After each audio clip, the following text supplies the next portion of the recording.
నమస్కారం. శ్రీనిలయం కార్యక్రమానికి స్వాగతం.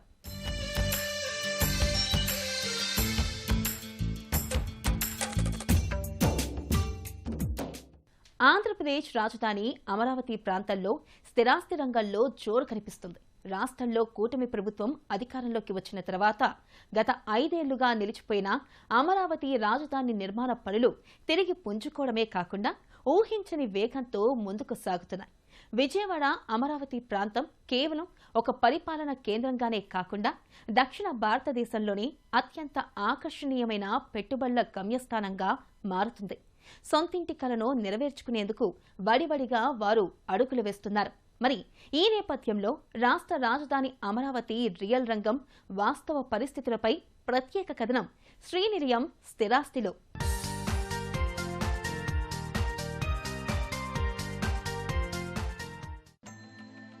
రియల్ ఎస్టేట్ రంగం విజయవంతం కావడానికి ప్రధానంగా కావాల్సింది రాజకీయ స్థిరత్వం, ప్రభుత్వ భరోసా. ఈ 2 అంశాలు అమరావతికి 2025లో కొండంత అండగా నిలిచాయి. ప్రపంచ బ్యాంక్ మరియు ఆసియా అభివృద్ధి బ్యాంక్ నుంచి 15,000 కోట్ల భారీ రుణం మంజూరు కావడం ప్రాజెక్టుపై ఉన్న సందిగ్ధతను పటాపంచలు చేసింది. ప్రభుత్వం ఇప్పటికే 20,000 కోట్ల విలువైన మౌలిక సదుపాయాల టెండర్లను ఖరారు చేయగా మరో 30,000 కోట్ల పనులు వివిధ దశల్లో ఉన్నాయి. ఇది నిర్మాణ రంగ కార్మికులకు, కాంట్రాక్టర్లకు మరియు అనుబంధ పరిశ్రమలకు కొత్త ఊపిరి పోసింది. 2025లో భూముల ధరలు కేవలం పెరగడమే కాకుండా గతంలో ఎన్నడూ లేని విధంగా స్థిరత్వాన్ని ప్రదర్శిస్తున్నాయి.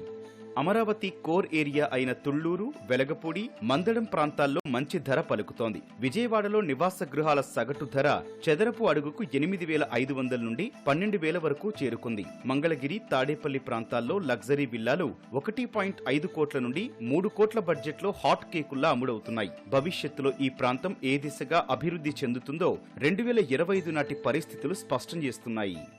లాస్ట్ 20 మంత్స్ నుంచి గవర్నమెంట్ స్టార్ట్ అయినప్పటి నుంచి ఆకాశంలో అంటే ఒక రకంగా జెట్ స్పీడ్లో పెరిగిందండి. జెట్ స్పీడ్లో పెరిగి ఏదైతే ఉందో కస్టమర్స్కి అవసరమైన గృహాలన్నీ కొనేసుకున్నాక కొద్దిగా స్లో అయిన మాట వాస్తవమే తప్ప పూర్తిగా స్లో అవటం అనేది లేదండి. మార్కెట్ లాస్ట్ 10 నెలలకి ఎంత స్పీడ్ అవడానికి, కన్స్ట్రక్షన్ స్పీడ్ అవడానికి కారణం ఏంటంటే గవర్నమెంట్ తీసుకున్న కారణాలంటే నిర్ణయాలు. ఒకటి శాండ్ ఫ్రీ అండి.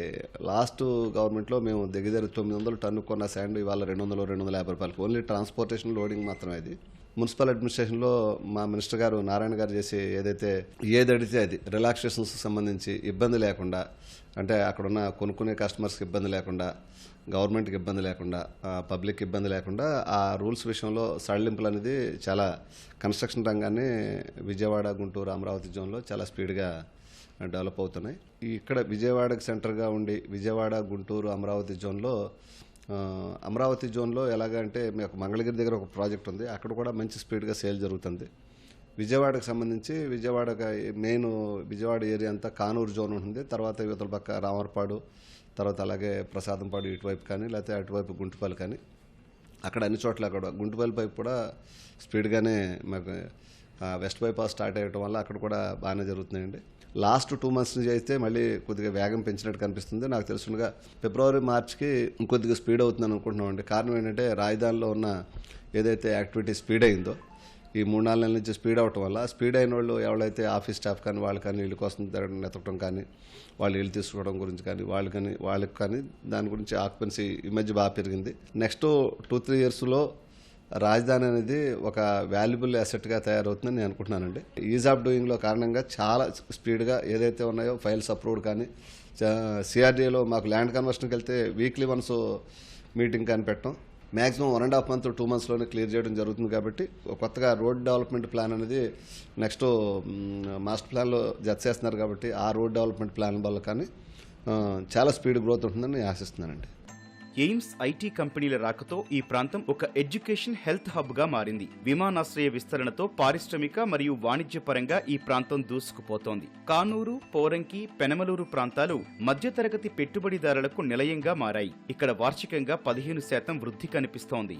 అమరావతిని ఒక స్మార్ట్ మరియు గ్రీన్ సిటీగా మార్చాలనే విజన్ 2025లో కార్యరూపం దాల్చుతోంది. ఇన్నర్ రింగ్ రోడ్డు మరియు ఔటర్ రింగ్ రోడ్డు పనులు వేగవంతం కావడం వల్ల ప్రయాణ సమయం గణనీయంగా తగ్గింది.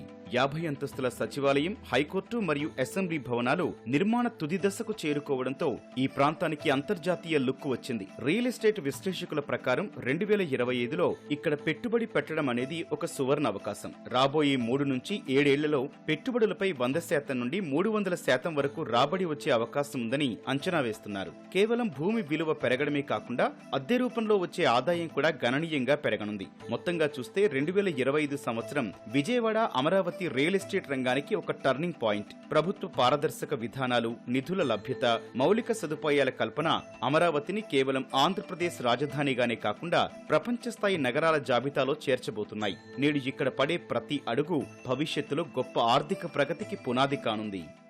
2024 కూటమి ప్రభుత్వం ఏర్పడ్డ తర్వాత ఈ రియల్ ఎస్టేట్ రంగానికి శాండ్ అనేది చాలా ఈజీగా అందుబాటులోకి రావటం చాలా మంచి పరిణామంగా అనుకుంటున్నాము.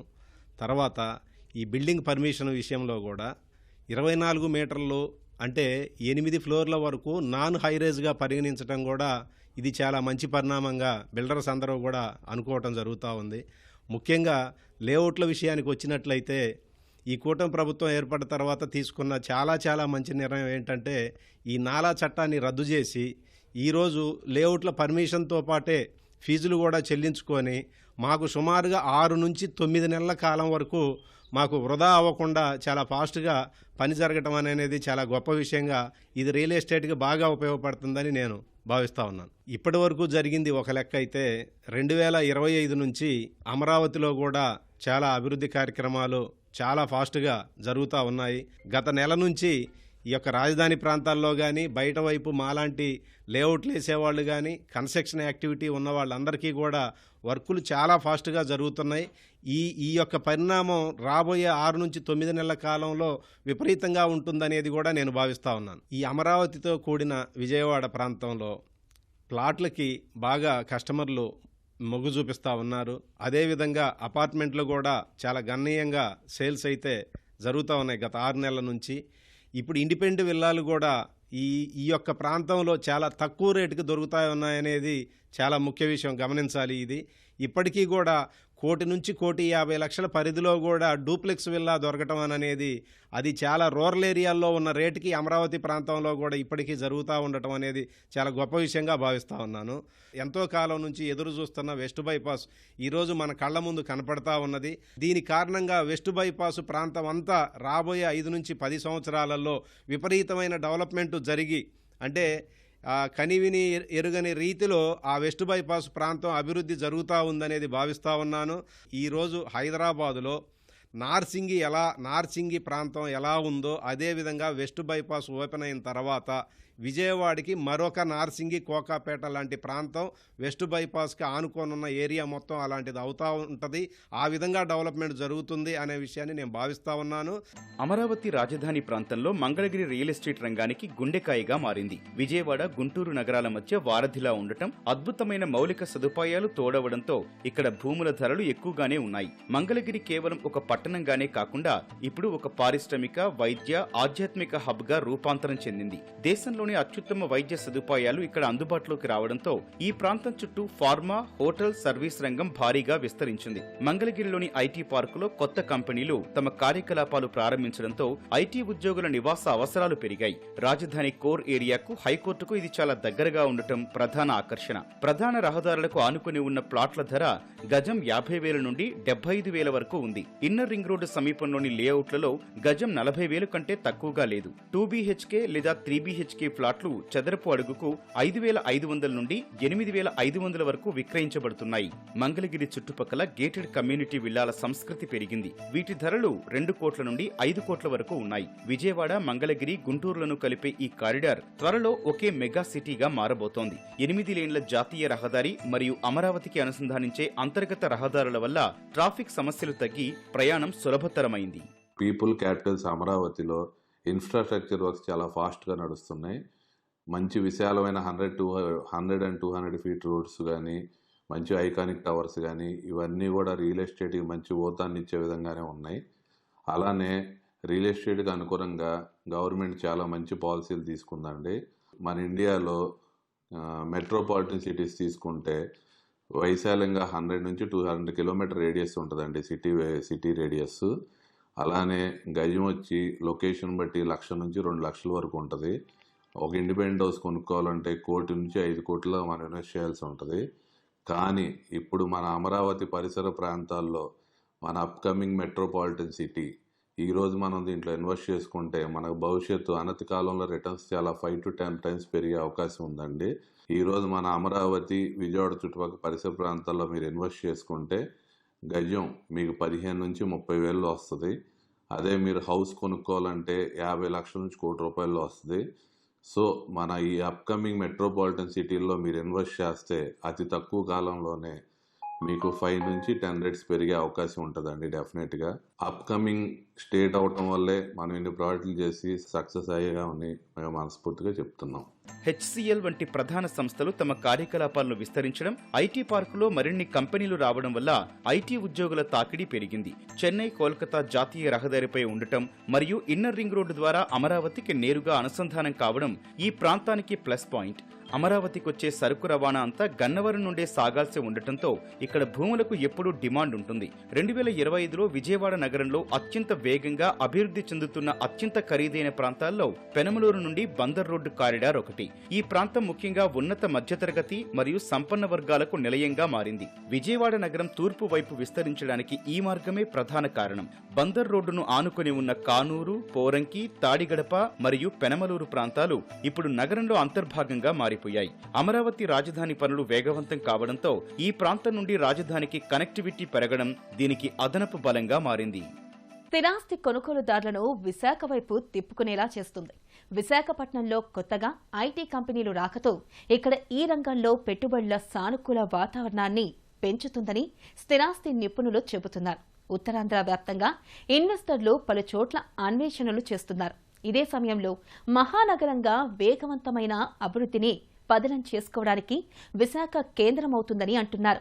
విశాఖలో కొత్తగా వస్తున్న అంతర్జాతీయ విమానాశ్రయం, ఐటీ కారిడార్ వెలసి ఇక్కడే స్థిరాస్తి ముఖ చిత్రంపై కొత్త సంతకాలు చేస్తున్నాయి. మరి విశాఖ రియల్ రంగంపై ప్రత్యేక కథనం శ్రీనిలయం స్థిరాస్తిలో.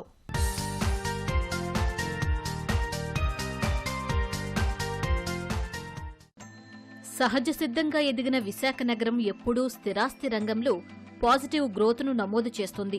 మిగిలిన ఎదుగుతున్న మహానగరాలకు దీటుగా ఈ గ్రాఫ్ ఎప్పుడూ పైకి సూచిస్తుంది. దేశంలోనే వేగంగా అభివృద్ధి చెందుతున్న వాటిల్లో 9వ ఆర్థిక నగరంగా విశాఖ తన స్థానాన్ని పదిలం చేసుకుంది.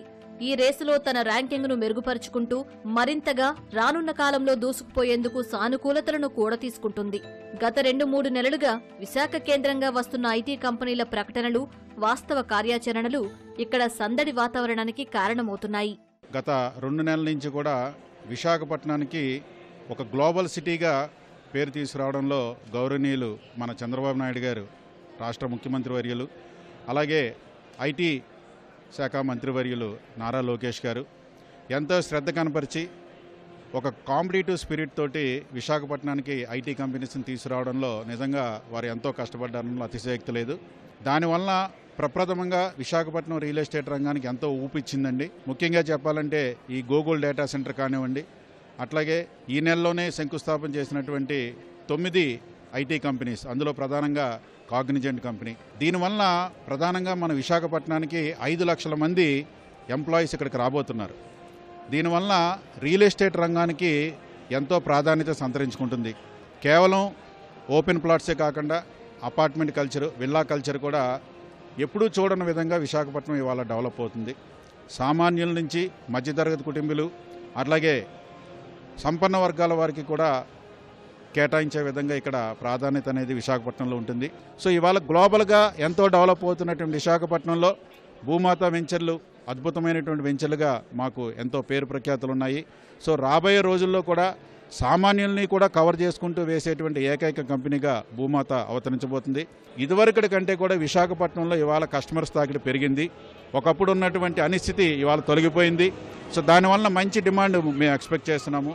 గత 18 నెలలుగా ప్రభుత్వం వారు చేసిన అనేక ఇనిషియేటివ్స్ వల్ల, గవర్నమెంట్ పాలసీ చేంజెస్ వల్ల, గవర్నమెంట్ ఇచ్చిన ప్రోత్సాహకాల వల్ల కానీ tourism policy, industrial policy and IT policy, ఇలా పలు రకాల పాలసీస్ ద్వారా ఇన్వెస్ట్మెంట్స్ని ఆకర్షించుకునే ఉద్దేశంతో చేసిన గవర్నమెంట్ యొక్క ప్రయత్నాలు ఇప్పుడు ఒక మంచి కార్యరూపం దాల్చి మొన్న సిఐఐ సమ్మిట్, పార్ట్నర్షిప్ సమ్మిట్ ద్వారా జరిగిన MOUs, వాటి కోసం వచ్చిన దేశ విదేశీ సంస్థలు వారి పెట్టుబడులు, వీటన్నిటిని ప్రజల్ని బాగా ఆకర్షించాయి. పెట్టుబడుల వల్ల విశాఖ నగరానికి వచ్చే ఎంప్లాయ్మెంట్ ఆపర్చునిటీస్ కానీ, స్మాల్ అండ్ మీడియం ఎంటర్ప్రైజెస్ పెట్టుకునే వారికి పెరిగే అవకాశాలు కానీ, వీరి అన్నిటి దృష్ట్యా ఇప్పుడున్న ప్రస్తుతం ఉన్న రేట్స్ అన్నీ కూడా అతి త్వరలోనే అందుబాటు ధరలో ఉన్నవి ప్రజెంట్ రేట్స్ ఇంక్రీజ్ అయ్యే అవకాశం ఎంతన్నా ఉన్నది. ఆల్రెడీ ఎక్కడెక్కడైతే ప్రాజెక్ట్స్ వస్తున్నాయో అక్కడ ఆ చుట్టుపక్కల ల్యాండ్ ప్రైజెస్ 20-25% పైనే పెరగటం అనేది జరిగింది. త్వరలోనే అవి అపార్ట్మెంట్ యూనిట్స్ కానీ, లేఅవుట్ ప్లాట్స్ కానీ వాటి ప్రైజెస్ మీద కూడా ప్రభావం పడే అవకాశం ఎంతైనా ఉన్నది. విశాఖవాసులు ఇప్పుడున్న ప్రైజెస్లో కొనడానికి ఇదే గొప్ప అవకాశము. స్థిరాస్తి రంగంలో పెట్టుబడులకు ఇది అనుకూల వాతావరణం అన్నది వినియోగదారులకు సంకేతమిస్తుంది. విశాఖ, విజయనగరం జిల్లాల ప్రాంతాలన్నీ జోడుగుర్రాల మాదిరిగా భూమి మీద పెట్టుబడి పెట్టాలనుకునే వారిని తమ వైపు దృష్టి కేంద్రీకరించేలా చేస్తున్నాయి. దాదాపు పూర్తిగా వచ్చే దశకు చేరుకున్న విశాఖ అంతర్జాతీయ విమానాశ్రయం భోగాపురం వద్ద కొలువు తీరుతుంటే ఐటీ కేంద్రాలుగా మధురవాడ, కాపులుప్పాడ సహా కొత్త ప్రాంతాలైన తర్లువాడ వంటివి ఇప్పుడు పెట్టుబడులకు హాట్ ప్రాపర్టీస్గా ఊరిస్తున్నాయి. మధ్యంతర ధరల్లో తమ ప్రాంతంలో కొత్తగా భూమిని, ప్లాట్లను కొనుగోళ్లకు ఐటీ ప్రొఫెషనళ్లను కూడా ఆకట్టుకుంటున్నాయి. అంతటా సానుకూల దృక్పథం పరుచుకుంటుందని ఈ కంపెనీలు క్షేత్రస్థాయిలో పనులను మొదలుపెడితే మరింతగా ఇక్కడ జోరు పెరుగుతుంది అన్నది పరిశ్రమ వర్గాల అంచనా. వేర్వేరు చోట్ల ఐటీ రంగంలో స్థిరపడిన నిపుణులు కూడా విశాఖ పరిసరాల్లో కొత్తగా అభివృద్ధి చెందుతున్న ప్రాంతాలు, టౌన్షిప్లలో స్థిరాస్తి కొనుగోలుపై ఆసక్తి కనబరుస్తున్నారు. రహదారుల విస్తరణ, బీచ్ కారిడార్ అభివృద్ధి, కొత్తగా జాతీయ రహదారి అందుబాటు వంటివి వీటికి ప్రధాన ఆకర్షణ అవుతున్నాయి. స్థిరాస్తి ప్రదర్శనలకు సందర్శకుల సందడి పెరగడం కూడా ఇందుకు ఒక నిదర్శనం. రానున్న అభివృద్ధిని దృష్టిలో పెట్టుకుని జాతీయ రహదారి వెంబడి భూముల ధరలు పెరుగుదల దీనినే సూచిస్తోంది. Google వచ్చిన తర్వాత we have made our project into a completely commercial grade of project అండి. So the amount of Google impact in the location is very high. అది ఎలా చెప్పొచ్చు అంటే మాకున్న ఎంక్వైరీస్ కూడా ఇంత ముందు రెగ్యులర్గా రెసిడెన్షియల్కి వచ్చే దాంట్లో so we come up with completely grade office spaces. So అది కూడా దానికి ఏంటంటే గవర్నమెంట్ సైడ్ నుంచి పుష్ కూడా చాలా ట్రెమెండస్గా ఉంది. సో లాస్ట్ మంత్ సిఐ సమ్మిట్లో so we have an MOU with the state government for IT space and hospitality. So for young company like us, మా లాంటి యంగ్ కంపెనీస్కి సో గవర్నమెంట్ ఇచ్చే ప్రోత్సాహం చాలా ట్రెమెండస్గా ఉందని ఎగ్జాంపుల్ చెప్పడానికి like our company is best example. Visakhapatnam Tier 2 city నుంచి now it become a global city. So with this impact we have good enquiries, అంటే పుష్ చేయాల్సిన పని లేకుండా people are asking us. So దాంతో మేము ఏం చేసామంటే opportunity in the current trend like from the government pitch side also they are asking for us to develop a grade office space. Like పెద్ద company సత్వ, రహేజా లాంటివి కడుతున్నప్పుడు so like young builder association CREDAI has a strong presence in Vizag. So వాళ్ళ సైడ్ నుంచి కూడా effort కింద as a part of the localite so we made an effort to make a bigger opportunity to be a part of the bigger plan of the government as well. విశాఖపట్నంలో ఇది సరైన సమయం invest చేయడానికి. ఎందుకంటే నగరం రాబోయే రోజుల్లో చాలా పట్టణీకరణ జరగబోతుంది. ఎందుకంటే గవర్నమెంట్ ప్రకటించిన ఏదైతే సంస్థలన్నీ కూడా విశాఖపట్నం వస్తున్నాయో దానివల్ల ఎంప్లాయ్మెంట్ పెరిగి పట్టణీకరణ అనేది చాలా అద్భుతంగా ముందు రోజులు జరుగుతుంది. కాబట్టి ప్లాట్స్ కానీ విల్లాలు కానీ మీ నచ్చిన ప్రదేశంలో నచ్చిన రేట్లో ఎంపిక చేసుకుని మీరు ఇన్వెస్ట్ చేసుకుని రాబోయే తరాలకు మంచి భవిష్యత్తును అందిస్తారని చెప్పేసి ఇక్కడే విశాఖపట్నం నుంచి అప్పీల్ చేస్తున్నామండి. అపార్ట్మెంట్లకు, మధ్యతరగతి, ఎగువ మధ్యతరగతి నివాసాలకు సంబంధించి మధురవాడ, ఎండాడ, తగరపు వలస ప్రాంతాలు ప్రధానంగా చర్చనీయాంశాలుగా ఉన్నాయి. విలాసవంతమైన విల్లాల ప్రాజెక్టులు కూడా ఇక్కడే కేంద్రీకృతమవుతున్నాయి. కొత్త ప్రాజెక్టులు జాతీయ రహదారి వెంబడి వస్తున్నాయి. పెద్ద రియల్ ఎస్టేట్ కంపెనీలు కూడా ఈ ప్రాంతాల వైపు దృష్టి పెట్టి తమ వ్యాపారాన్ని విస్తరిస్తున్నాయి. బ్రాండింగ్ వల్ల వృత్తి నిపుణులు ఉత్సాహభరితంగా ఇక్కడ పెట్టుబడుల కోసం పరిశీలనకు అవకాశం కల్పిస్తోంది. విదేశాల్లో స్థిరపడిన నిపుణులు కూడా ఇప్పుడు విశాఖ పరిసరాల్లో ఏం జరుగుతోందన్నది నిశితంగా పరిశీలిస్తున్నారు. విశాఖ నగరంపై ఇప్పటికే ఒత్తిడి తీవ్రంగా ఉండడం ఇన్వెస్టర్లు శివారు ప్రాంతాలపై ఎక్కువగా దృష్టి పెట్టేందుకు కారణమవుతుంది. భూగర్భ విద్యుత్ కేబుల్ వ్యవస్థ విస్తరణ పనులు వేగంగా నగరంలో జరుగుతున్నాయి. మెట్రో రైలు కార్యరూపం దాలుస్తుందన్న సానుకూలత, భోగాపురం ఎయిర్పోర్టుకు నగరం నుంచి వెళ్లే రహదారులు విస్తరణ వేగంగా చేస్తామన్న ప్రభుత్వ కార్యాచరణ, కొత్త ఐటీ క్యాంపస్ల రాక, కాలుష్యానికి దూరంగా ఉత్తర దిశగా నగరం విస్తరణ వంటివి అందరినీ ఆలోచింపజేస్తున్నాయి. గత కొంతకాలంగా స్తబ్దుగా ఉన్న స్థిరాస్తి రంగం ఇప్పుడే ఆ బద్ధకం నుంచి బయటపడే సానుకూలతలు పెరుగుతున్నాయి అన్నది నిపుణుల మాట. ఇది కొత్త తీరాలకు బాటలు వేస్తుందని అంచనా. ఇల్లు, ఇళ్ల స్థలాలు, అపార్ట్మెంటు కొనే ముందుగా వాస్తును పరిశీలిస్తూ ఉంటారు. మరి ప్రేక్షకులు అడిగిన ప్రశ్నలకు సమాధానాలు వాస్తు నిపుణుల మాటల్లో తెలుసుకుందాం.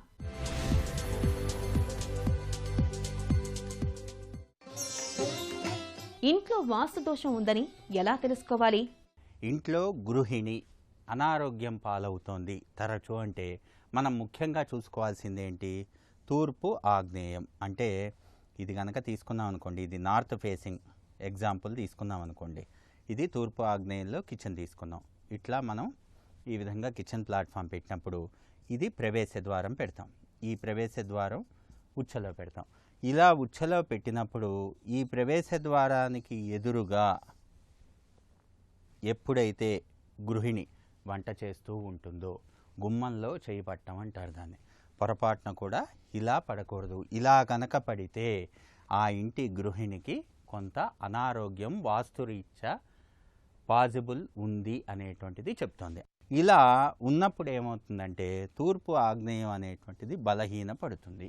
ఇలా మనం గర్భం నుండి మొత్తం 16 డైరెక్షన్లు తీసుకున్నప్పుడు ప్రతి 22 డిగ్రీల 50 నిమిషాలకి ఒక్కొక్క డైరెక్షన్ తీసుకున్నప్పుడు జోనింగ్ చేసినప్పుడు ఈ ఈస్ట్ ఆఫ్ సౌత్ ఈస్ట్లో వచ్చినటువంటి ఈ యొక్క కిచెన్ అనేటువంటిది ఇక్కడ ఉన్నప్పుడు, ఇక్కడ వండినప్పుడు దానికి ఎదురుగా ఇలా మనకి ప్రవేశ ద్వారంలో గృహిణి వండుతూ కనపడ్డప్పుడు అది కొంచెం అనారోగ్యానికి దారి తీస్తుంది. అందుకే మనం డిజైన్ చేసుకునేటప్పుడు ఇక్కడంతా కూడా పూజ పెట్టేసేసి ఈ ప్రవేశ ద్వారానికి ఇక్కడ ఒక పార్టిషన్ చేసి ఆ విధంగా డిజైన్ చేసుకుంటాం. ఎప్పుడూ కూడా నార్త్ ఫేసింగ్కి డిజైన్ చేసేటప్పుడు చాలా జాగ్రత్తగా ఉండాలి.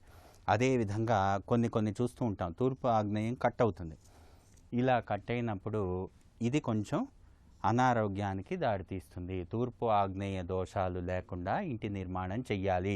తూర్పు ఆగ్నేయ దోషం లేకుండా స్థల పదం నిర్ణయించాలి. అదేవిధంగా ఇక్కడ చాలా వరకు చూస్తూనే ఉంటాం, యూటిలిటీ అనేటువంటిది కిచెన్లో ఇక్కడ ప్లాట్ఫామ్ పెట్టి ఇక్కడ ఇచ్చేస్తూ ఉంటాం దక్షిణం వైపు. ఇక్కడ డబల్ డోర్ పెడుతూ ఉంటాం. డబల్ డోరు లోపలికి పెడతాం. ఈ పక్కనేమో ఇక్కడ వరకు మాస్టర్ బెడ్రూమ్ ఉంటుంది, ఇక్కడేమో డబల్ బెడ్రూమ్ పెట్టాం. దక్షిణ ఆగ్నేయం మొత్తం కట్. పొరపాటున కూడా ఈ డోర్ అనేటువంటిది లోపలికి ఓపెన్ చేసేటట్లుగా పెట్టకూడదు. ఎందుకంటే ఎప్పుడైతే లోపలికి పెట్టేసామో ఇక్కడ వరకు మాది క్షేత్రపదం అయిపోయింది అని చెప్పి సింబాలిక్గా చెప్పడం. ఎప్పుడు కూడా ఇలా పెట్టకూడదు.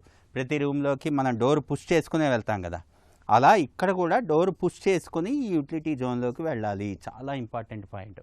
అదేవిధంగా మూలలు ఎప్పుడూ చేయకూడదు. ఇక్కడ మనం ఒక కిచెన్ డిజైన్ చేసుకున్నాం అనుకోండి, ఎప్పుడు కూడా మూలలు వంట చేయకూడదు.